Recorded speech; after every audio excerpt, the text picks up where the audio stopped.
Baiklah sahabat pembelajar, hari ini kita akan berjumpa kembali bersama IGA Kristianingrat. Kita akan membahas kembali untuk materi PPKN kelas 12 yang bab 2 dengan judul Perlindungan dan Penegakan Hukum di Indonesia.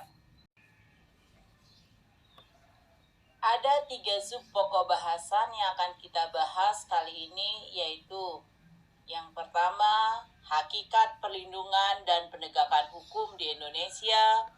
Yang kedua, peran lembaga penegak hukum dalam menjalankan keadilan dan kedamaian. Dan yang terakhir adalah dinamika pelanggaran hukum. Yang A, hakikat perlindungan dan penegakan hukum. 1.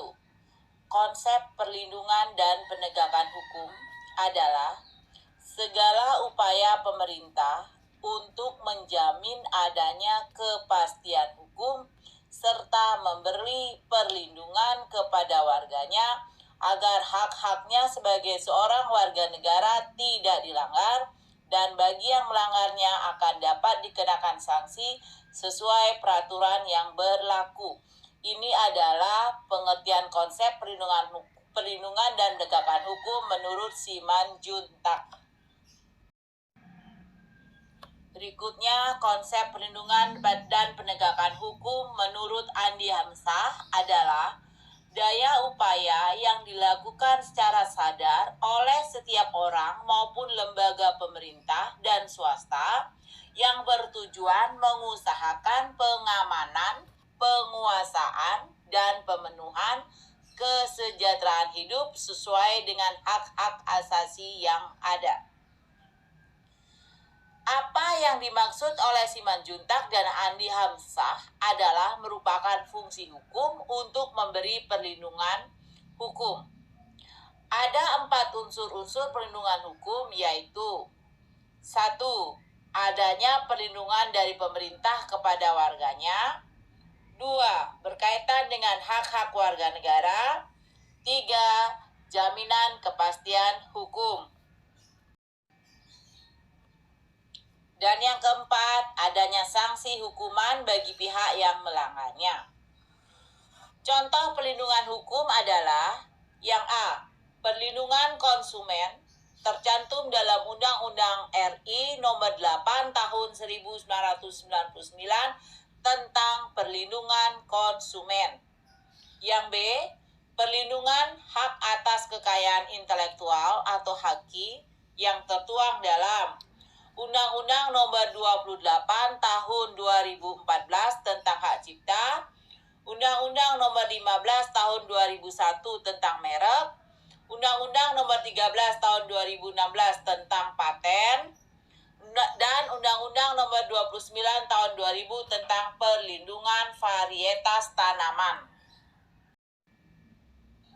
2. Pentingnya perlindungan dan penegakan hukum. Kenapa dikatakan penting? Karena guna A. Tegaknya supremasi hukum, B.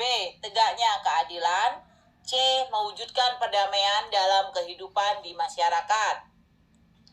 Menurut Surjono Sukamto, faktor keberhasilan proses perlindungan dan penegakan hukum adalah A. Hukum adalah undang-undang yang dibuat tidak boleh bertentangan dengan ideologi negara, dibuat oleh lembaga yang berwenang sesuai kebutuhan dan kondisi masyarakat.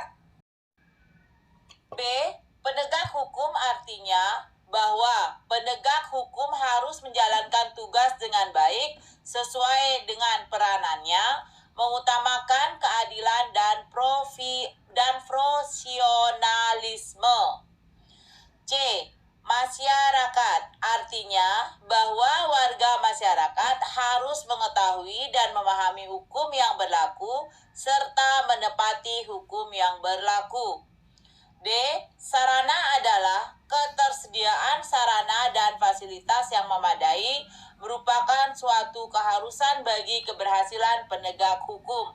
Dan yang terakhir, yang nomor E adalah kebudayaan. Itu mencakup nilai-nilai yang mendasari hukum yang merupakan konsepsi-konsepsi abstrak mengenai apa yang dianggap baik dan sahabat pembelajar, demikian dulu untuk materi yang bagian A. Kita akan lanjutkan kembali untuk yang bagian B pada pertemuan berikutnya. Semoga bermanfaat bagi kita semua. Sampai jumpa dan terima kasih.